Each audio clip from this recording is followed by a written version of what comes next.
একটা USG machine কোন hospital তার জন্য নির্ধারিত যে কক্ষ আছে সেটার থেকে অন্য জায়গায় সরাতে গেলে একটা নির্দিষ্ট পারমিশনের প্রয়োজন আছে। এক্সরে মেশিনকে কোন নির্দিষ্ট জায়গার বাইরে নিয়ে যাওয়া আইন বিরোধী, জনস্বার্থ বিরোধী। এটা যে কোনো সময় মানুষের জীবনকে বিপন্ন করতে পারে। এই অপরাধ যারা করেছে তারা তো খাঁচায় থাকা উচিত। মানে এই বিষয়টা নিয়ে আপনি কি বলবেন? দেখুন, এটা স্থানীয় বিধায়কের দখল করার বিষয় না। বিষয়টা হচ্ছে আমাদের একটা সামাজিক পরিচিতি আছে, নির্দিষ্ট সমাজ আছে, পুজো নিয়ে মানুষের আবেগ আছে। পাড়ার পুজোটা ভালো হোক, খুব সুন্দর হোক, লক্ষ লক্ষ মানুষ এর পদার্পণ হোক সেই পুজো দেখতে, সেটা সকলেই চায়। কিন্তু এখন কিছু কিছু পুজো উদ্যোক্তারা যারা দুর্গা পুজোটাকে কার্যত একটা উৎসব বানিয়ে ফেলেছিলেন কিংবা একটা নিজেদের পরিচয়ের জায়গা বানিয়ে ফেলেছিলেন, তারা কেউ ভেতরে আছেন, কেউ বাইরে আছেন, কেউ সুখী গৃহকোণে আছেন, কেউ পুজোতে নেই। তারা কেউ এগিয়ে আসছেন না। কেন এগিয়ে আসছেন না? একটা শূন্যস্থান তৈরি হচ্ছে। ফলে কিছু মানুষ এই সুযোগে তারা সেই পুজোটায় চলে যাচ্ছে। আমাদেরও কয়েকজন গিয়েছিলেন। আমি প্রত্যেককে বলেছি যে যারা যেখানকার বিধায়ক তার নির্বাচনী কেন্দ্রের মধ্যে 100 পুজোর সঙ্গে যুক্ত সহযোগিতা করুন। তার যদি সামর্থ্যটাকে 4টে অ্যাডভার্টাইজমেন্ট বেশি এনে পুজোকে একটু আর্থিক সমৃদ্ধি বৃদ্ধি করার তার দায়িত্ব, সেটা করুক।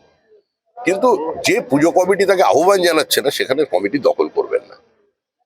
কারণ আমরা দুর্ভাগ্যক্রমে একটা রাজনৈতিক সমাজের বাসিন্দা হয়ে গেছে। এটার থেকে না বেরোতে পারলে পশ্চিমবঙ্গের মুক্তি নেই। হায়দ্রাবাদে আব্দুল গাজী সে কোথায় চলে গেছে? হায়দ্রাবাদে কি করছিল? হায়দ্রাবাদেও কি করছিল? হায়দ্রাবাদে তৃণমূলের সংগঠন বাড়াতে গিয়েছিল, না হায়দ্রাবাদে তৃণমূলের গচ্ছিত অর্থ রাখতে গেছিল, না হায়দ্রাবাদে পালিয়ে গিয়েছিল? এটি তো বোঝা যাচ্ছে না। তৃণমূল তো নির্মূল হয়ে গেছে। এবার তৃণমূলকে নিয়ে কেন প্রশ্ন করছেন? তৃণমূলের মস্তিষ্কে পশ্চিমবঙ্গের মানুষ তালা লাগিয়ে দিয়েছে, আর তৃণমূলীরা তৃণমূলের অফিসে তালা লাগিয়ে দিয়েছে।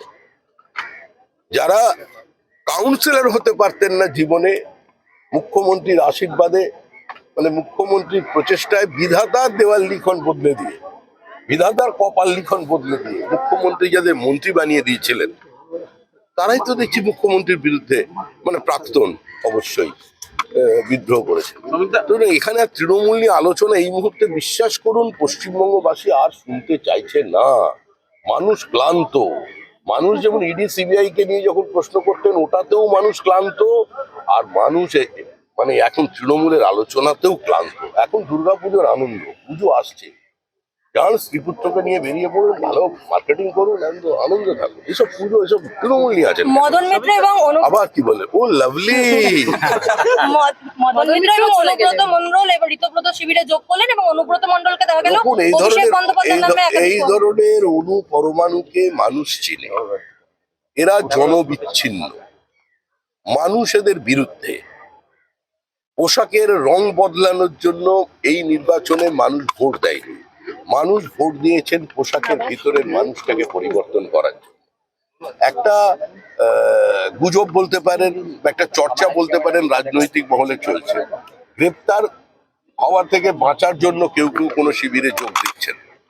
আমরা এ ধরনের কোনো তৃণমূলের দল ভাঙার কাজে আমরা নেই, আমাদের কোনো ইচ্ছা নেই। আমরা নির্বাচনের আগেই বলে দিয়েছিলাম তৃণমূল যাচ্ছে, তৃণমূল চলে যাবে, এবং শুধু তৃণমূল সরকার নয়, দলটাই চলে যাবে রাষ্ট্রবিজ্ঞানের নিয়ম মেনে।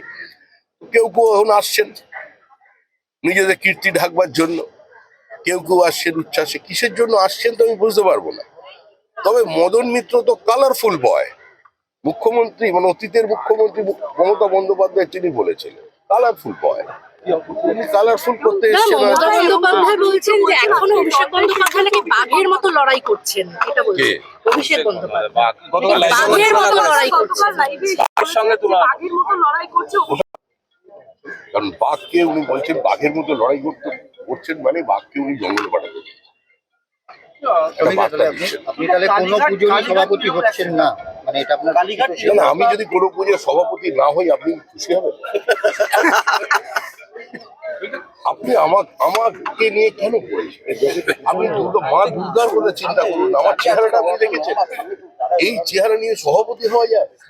আমি দাঁড়ালে ভিড়ের মধ্যে আমাকে খুঁজেই লোক পাবে না। তারপরে এই উচ্চতার পুজো, সেই উচ্চতাকে নামিয়ে দেওয়ার কোনো ইচ্ছা আমার নেই।